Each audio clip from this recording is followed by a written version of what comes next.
ఓం శ్రీ సాయిరామ్. సాయి గురుకులం కార్యక్రమానికి స్వాగతం. ఎవరమైతే బాబాను హృదయపూర్వకంగా ప్రార్థిస్తామో ప్రతి ప్రార్థనను కూడా ఆయన స్వీకరిస్తారు.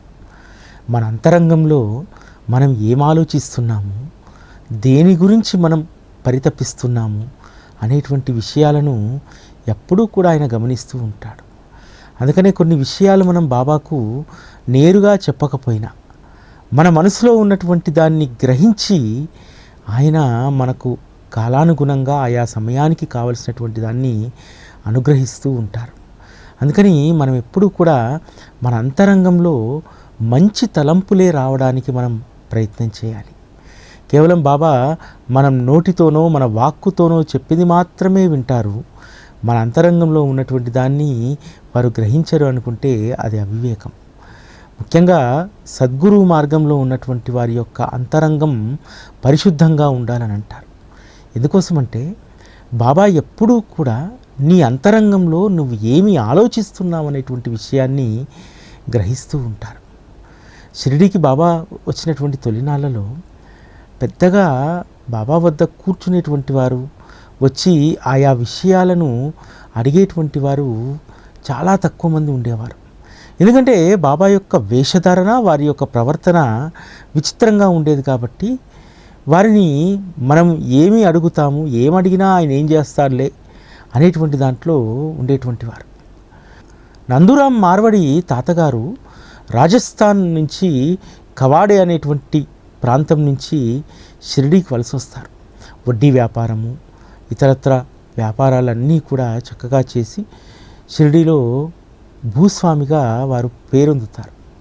నందూరామ్ మార్వడి కుటుంబంలో పుత్ర సంతానం అనేటువంటిది లేదు. 3 తరాలుగా పుత్రుడు అనేటువంటి వారు వారి కుటుంబంలో జన్మించలేదు. అందుకని ఒకసారి నందూరామ్ మార్వడి వాళ్ళ నాయనమ్మ వాళ్ళ అమ్మమ్మను వెంటబెట్టుకు వెళ్ళి ఇద్దరూ కలిసి బాబాని అడుగుతారు, బాబా మా కుటుంబం పట్ల మీరు అనుగ్రహాన్ని ఇవ్వాలి, ఎందుకంటే పుత్ర సంతానం లేక 3 తరాలు గడిచిపోయింది, మీరు అనుగ్రహిస్తే పుత్ర సంతానం కలుగుతారు అని చెప్పి బాబాని అడుగుతారు. అప్పుడు బాబా ఒక్క మాట కూడా మాట్లాడకుండా, మొదట్లో అసలు బాబా ఎవ్వరితో కూడా ఒక మాట మాట్లాడేటువంటి వారు కాదు. తను చిట్టడవుల్లోకి వెళ్ళి మామిడి చెట్టు నుంచి తెచ్చుకున్నటువంటి 3 మామిడి పళ్ళను ఆ నందూరామ్ మార్వడి యొక్క నాయనమ్మకి ఇస్తాడు. ఇచ్చి ఇది మీ కోడలను తినుమను అని చెప్తారు.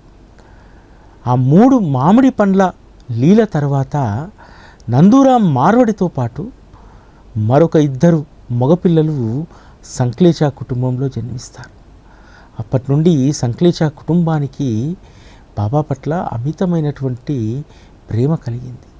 నందూరామ్ మార్వడి 1866లో జన్మించడం జరిగింది. తన 11వ ఏట 1877వ సంవత్సరంలో బాబా ఒడికి చేరుకున్నారు నందూరామ్ మార్వడి. అప్పటి నుండి నందూరామ్ కుటుంబం పట్ల బాబా బాధ్యతగా ఉండేటువంటి వారు. షిరిడీలో ఉన్నటువంటి 5 భిక్షాగృహాల్లో నందూరామ్ మార్వడిది కూడా ఒక భిక్షాగృహం. మొదట నందూరామ్ మార్వడి తాతకు పెద్దగా బాబా పట్ల, సాధువుల పట్ల నమ్మకం ఉండేది కాదు.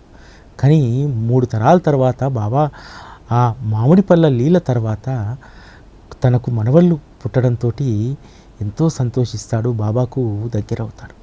ఇక్కడ విచిత్రం ఏమిటంటే బాబా ఎవరికైతే నమ్మకం ఉండదో వారినే తన ఒడిలోకి చాలా త్వరగా తీసుకొచ్చుకుంటారు. ఒకసారి డిడి రేగే అనేటువంటి భక్తుడు ముంబైలో హజారే అనేటువంటి ఒక పోలీసు ఉన్నతాధికారిని కలుస్తాడు. దాన్ని కలవడం వెనకాల కూడా ఒక మతలబు ఉంటుంది. ఏమిటంటే పోలీస్ డిపార్ట్మెంట్ అంటే కాస్త క్రూరత్వంగాను, కఠినంగాను, అవినీతి పరులుగాను ఉంటారనేటువంటిది రేగే యొక్క ఉద్దేశం. మరి ఇటువంటి హజారే ఎట్లా బాబాకు భక్తుడయ్యాడు, ఆ విషయం తెలుసుకోవాలనుకొని వారింటికి వెళ్తాడు. అప్పుడే హజారే షిరిడీ నుంచి వచ్చి స్నానం చేసి బాబాకు ప్రసాదం నివేదన చేసి కూర్చుంటాడు. వెళ్ళి హజారేను అడుగుతాడు, మీరు పోలీస్ శాఖలో ఉన్నారు కదా, మీకు రకరకాలైనటువంటి సంశయాలు ఉంటాయి కదా, బాబా విషయంలో మీకు ఎప్పుడూ సంశయం రాలేదా? బాబాను మీరు ఎలా విశ్వసించారు, ఎలా బాబాకు దగ్గరయ్యారు అని చెప్పి హజారేని అడుగుతారు. అప్పుడు హజారే చెప్తారు, నేను సిపాయిగా ఉన్నప్పుడు ఒక న్యాయాధికారి దగ్గర పనిచేసేటువంటి వాడిని. వారు ఎక్కడికి వెళ్ళినా సరే వారి వెంట నేను వెళ్ళాల్సి వచ్చేది. వారికి బాబా అంటే ప్రాణము. వారి పేరు కులకర్ణి. తరచూ కూడా షిరిడీకి వెళ్తుండేటువంటి వారు. వారు షిరిడీకి వెళ్ళినప్పుడు నేను కూడా విధి నిర్వహణలో భాగంగా వారికి సేవలు అందించడానికి డ్యూటీలో సిపాయిగా చాలాసార్లు షిరిడీకి వెళ్ళాను. వారు ప్రతిరోజు కూడా షిరిడీకి వెళ్ళగానే ఉదయం కాగడ హారతికి వెళ్ళి వచ్చేవారు. అప్పటిదాకా నేను ఆలయం బయటే ఉండేవాడిని. నాకు పెద్దగా బాబాలు ఇటువంటి సాధువుల పట్ల విశ్వాసం లేదు, అందుకని నేను గుళ్ళోకి వెళ్ళకపోయేవాడిని అని చెప్పి చెప్పారు. మరొకసారి న్యాయాధికారి అయినటువంటి కులకర్ణి ద్వారా నేను షిరిడీకి వెళ్ళాను. ఆ రోజు ఉదయాన్నే నేను లేచేసరికి కులకర్ణి కాగడ హారతికి వెళ్ళారు.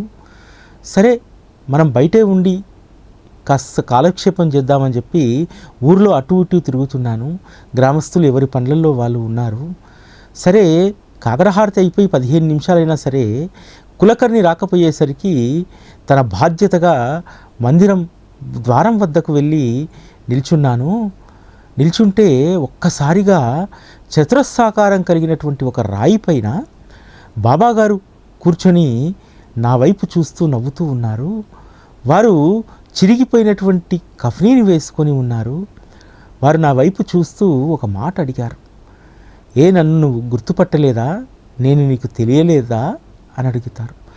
నేను గుర్తుపట్టాను, మీరు నాకు తెలుసు అని చెప్పి హజారే ఏదో ఆయాచితంగా అనేస్తాడు. తర్వాత మరుక్షణమే బాబా ఆ ప్రాంతం నుంచి అదృశ్యమైపోతారు. అప్పుడు తను అనుకుంటాడు, అసలు ఇది కలయా నిజమా, అసలు బాబా ఇప్పుడే కళ్ళ ముందు 2 క్షణాల పాటు ఉండి మాయమైపోయారు అని చెప్పి చాలా ఆశ్చర్యంతో ఆ కులకర్ణి రాగానే వారితో చెప్తారు, అయ్యా నేను మీకోసం అని చెప్పి ఇక్కడికి వస్తే బాబాగారు దర్శనమిచ్చారు, వారు చిరిగిపోయినటువంటి కఫ్నీతో ఉన్నారు అని అంటే కులకర్ణి ఆశ్చర్యపోతాడు. హజారే నువ్వెంత అదృష్టవంతుడివి, నేను ఎన్నో మార్లు షిరిడీకి వచ్చాను, అయినా సరే బాబాగారి యొక్క ప్రత్యక్ష దర్శనం నాకు కలగలేదు. నువ్వు అదృష్టవంతుడివయ్యా, నువ్వు బాబా పట్ల విశ్వాసం లేకపోయినా బాబా నీకు ప్రత్యక్ష దర్శనాన్ని ఇచ్చారు అని చెప్పి కులకర్ణి అంటారు. ఇక్కడ మనం గుర్తుపెట్టుకోవాల్సింది ఏంటంటే, బాబా విశ్వాసం లేనటువంటి వారికే ఎక్కువ అనుభవాలు ఇస్తూ ఉంటారు. విశ్వాసం ఉన్నటువంటి వారికి అనుభవాలు ఇవ్వాల్సినటువంటి అవసరం లేదు. ఎందుకంటే వారి మనస్సు తనువు బాబా పాదాల వద్ద కట్టివేయబడుతుంది. విశ్వాసం లేనటువంటి వారికి ఇటువంటి అనుభవాలనిచ్చి బాబా వారిలో తన పట్ల విశ్వాసాన్ని స్థిరపరుస్తారు. చాలామందికి మనకు అనేక అనుభవాలు ఉన్నప్పటికీ కూడా బాబాను పదే పదే పదే అడుగుతుంటాం, బాబా ఈ పని చేయాలా వద్దా, ఏదైనా నిదర్శనం ఇవ్వు, లేకపోతే నువ్వు నాకు ఈ పని ముందుకు సాగాలంటే నువ్వు ఏదో ఒక నిదర్శనాన్ని ఇవ్వు అని చెప్పి బాబాను అడుగుతూ ఉంటాం. నిజంగా మనకు పరిపూర్ణమైనటువంటి విశ్వాసం ఉంటే బాబా మనకు ఏ నిదర్శనాలు ఇవ్వాల్సినటువంటి అవసరం లేదు. మనలో ఉన్నటువంటి విశ్వాసమే మనకు ఒక గొప్ప నిదర్శనం. ఇంతకు మించినటువంటి నిదర్శనము, ఇంతకు మించినటువంటి అండాదండ మరొకటి ఏది ఉండదు. బాబా అనేటువంటి విశ్వాసమే మన జీవితానికి కొండంత అండలాంటిది. మనము ఏ పని చేసినా సరే దాన్ని సవ్యమైనటువంటి పద్ధతిలో తీసుకెళ్ళడానికి బాబా ఎప్పుడూ కూడా మన వెనుకాల ఉండి ఆయన నడిపిస్తూ ఉంటారు. కొన్ని సందర్భాల్లో మనం దారి తప్పుతుంటే వారే రైలు ఇంజన్ లాగా ముందుకు వచ్చి మన బోగీలను సరైనటువంటి పట్టాలపైకి చేరుస్తారు. కాబట్టి బాబా పట్ల విశ్వాసమే మనకు గొప్ప అనుభవం. మనం ఎంత విశ్వాసాన్ని మనం పెంచుకుంటే అన్ని అనుభవాలను మనము కలిగి ఉన్నట్టే. ఇక్కడ బాబాకు మనకు మధ్య ఒకే ఒక ప్రాతిపదిక విశ్వాసం. అప్పటి నుంచి హజారేకు బాబా పట్ల విశ్వాసం కుదిరింది. తన ప్రవర్తనలో మార్పు వచ్చింది. తన పోలీస్ శాఖలో ఆ రోజు ఉన్నతాధికారిగా ఉన్నాడు. తను తన శాఖలో ఎదగడానికి, తన ఉద్యోగంలో మంచి పేరు సంపాదించుకోవడానికి కారణము సాయిబాబా అనే చెప్తారు. ఎందుకంటే తన వృత్తి కాస్త కఠినమైనటువంటిది, పోలీస్ డిపార్ట్మెంటు అయినా సరే అందులో కూడా మృదు స్వభావుడిగా ఉంటూ అన్ని రకాలైనటువంటి సమస్యలను వారు పరిష్కరించి అందరికంటే కూడా కేసుల పరిష్కారంలో ముందుండేటువంటి వారు. హజారే చెప్పినటువంటి ఒక మాట డిడి రేగేకు బాగా మనస్సుకు పట్టేస్తుంది. దొంగతనాలు చేసేటువంటి వాళ్ళు, కక్షలు కార్పణ్యాలతో హత్యలు చేసేటువంటి వాళ్ళని ఎంతమందినో చూశాను. వాళ్ళపైన మేము లాఠీలతో దాడి చేస్తే ఎప్పటికో నిజాలు చెప్పేవారు. కానీ నేను మాత్రం వారిని సావధానంగా కూర్చోబెట్టి, నువ్వు చేసినటువంటిది తప్పు, నీ మార్గం సరైనటువంటిది కాదు, నువ్వు నేరాన్ని అంగీకరిస్తే భగవంతుడు నీకు మంచి జీవితాన్ని ఇస్తాడని చెప్పి వాళ్ళను నైతికంగా నేను మోటివేట్ చేసేవాడిని. తద్వారా నా పోలీస్ స్టేషన్లో వచ్చినటువంటి కేసులన్నీ కూడా త్వరగా నేను పరిష్కరించగలిగేటువంటి వాడిని. అందుకనే ఉన్నతాధికారులు నా అనుభవాన్ని, నా చాకచక్యతను చూసి వెనువెంటనే ప్రమోషన్లు ఇచ్చారు. ఒక సిపాయిగా బాబా దగ్గరికి పోయినటువంటి నేను ఈరోజు పోలీస్ ఉన్నతాధికారిగా ఈ స్థాయిలో ఉన్నానంటే అది బాబా ఇచ్చినటువంటి గొప్ప వరము, ఆయన నా మనసులో నింపినటువంటి విశ్వాసము. నా వృత్తిలో కూడా ఎంత పెద్ద సమస్య అయినా సరే నేను చాలా సునాయాసంగా దాన్ని ఛేదిస్తాననేటువంటి విశ్వాసం నా జీవితంలో నాకు బాగా ఉపయోగపడిందని చెప్పి హజారే చెప్తాడు. ఇది అక్షరాల సత్యం. బాబా కేవలము మనకు ఆధ్యాత్మిక మార్గంలో భక్తి కోసమో, మొక్కుబడుల కోసమో, కోరికల కోసమో కాదు. నీ జీవితంలో బాబా ఒక ఆసరా అవుతాడు.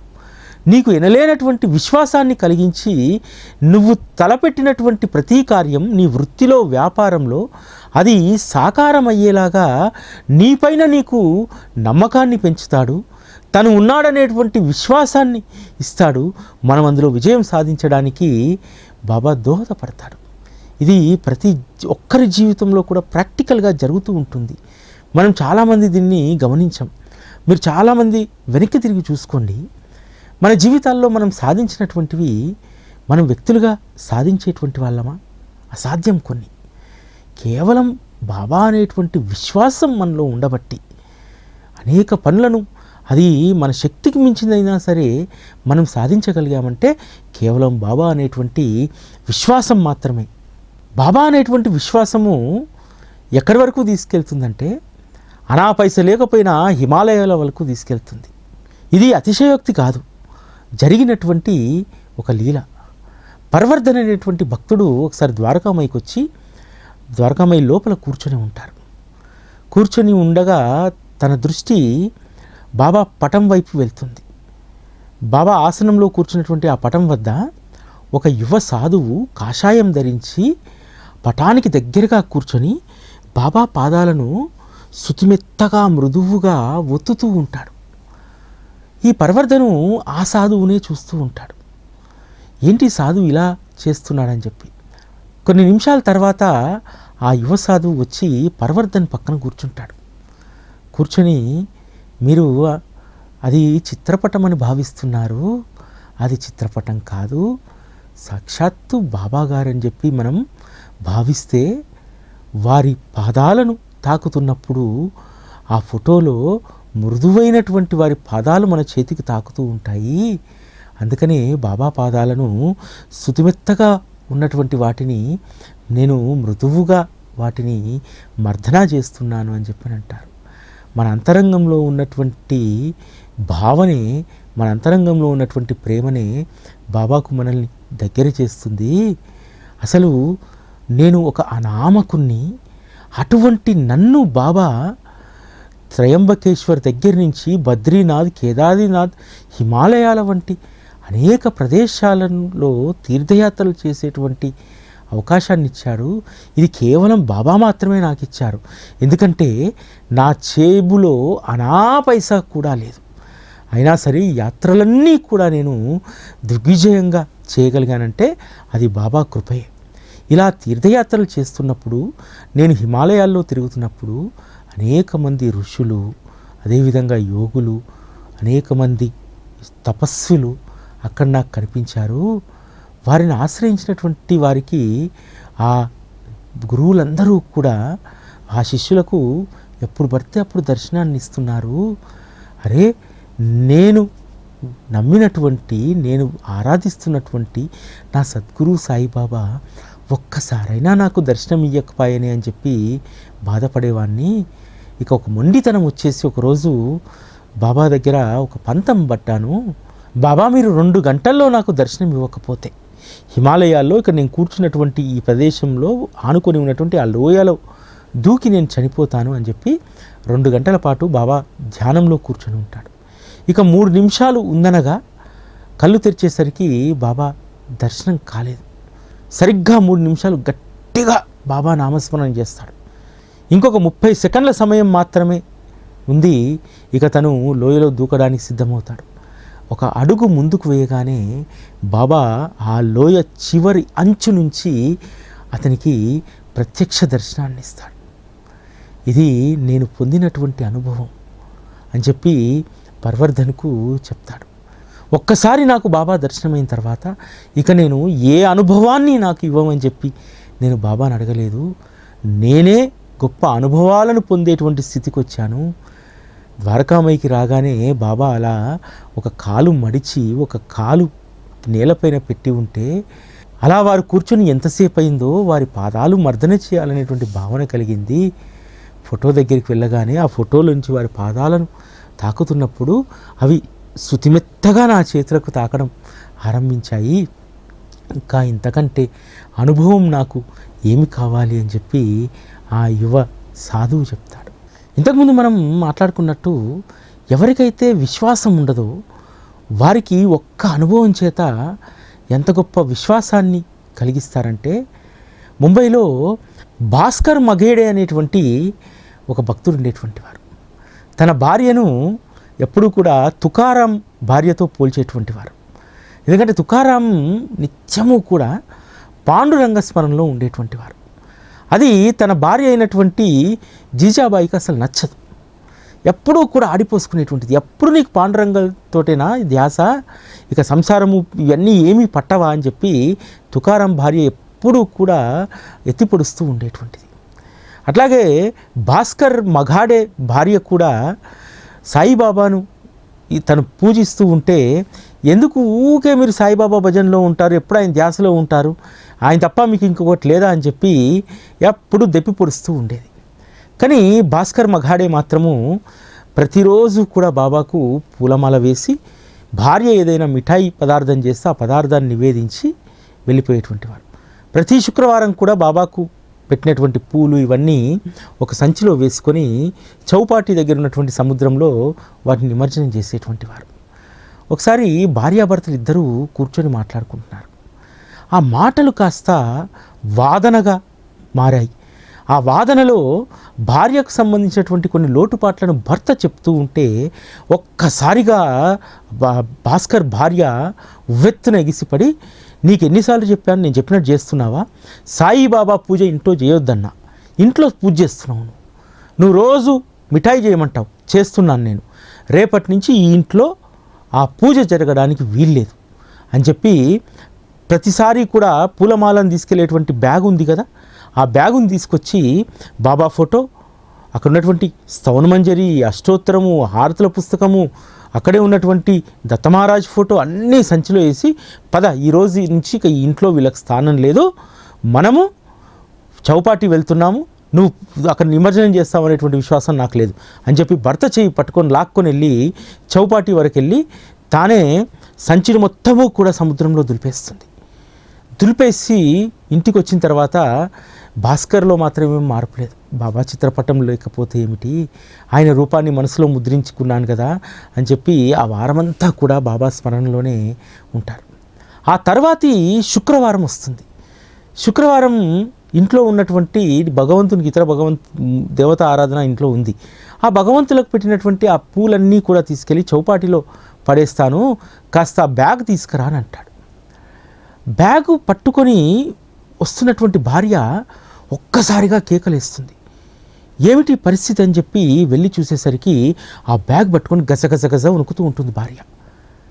ఏంటంటే ఆమెనే స్వయంగా సముద్రంలో దులిపి వచ్చినటువంటి బాబా చిత్రపటము, స్తవనమంజరి పుస్తకము, అష్టోత్తరం పుస్తకము, దత్తమహారాజు యొక్క ఫోటో, ఇవన్నీ కూడా ఆ బ్యాగ్లోనే ఉంటాయి.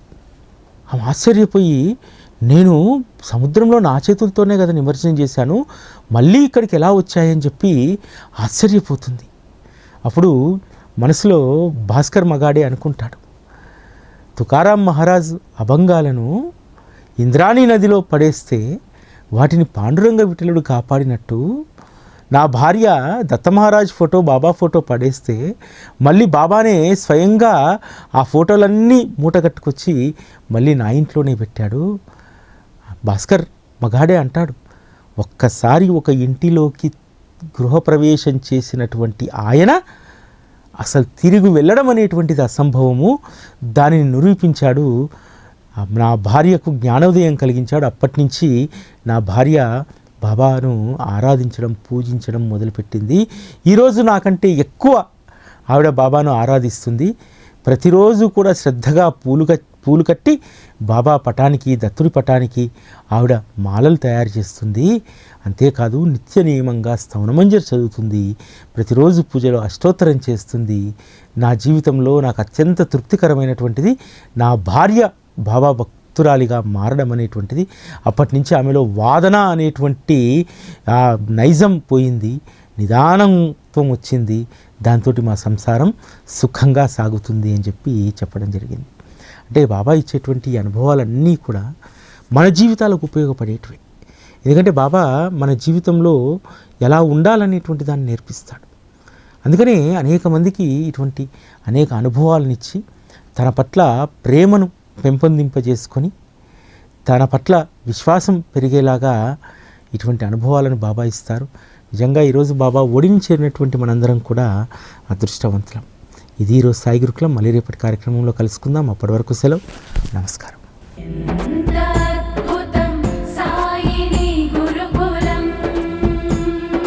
శిక్షణే తప్ప శిక్షలు లేని శరణాగతి సౌదం.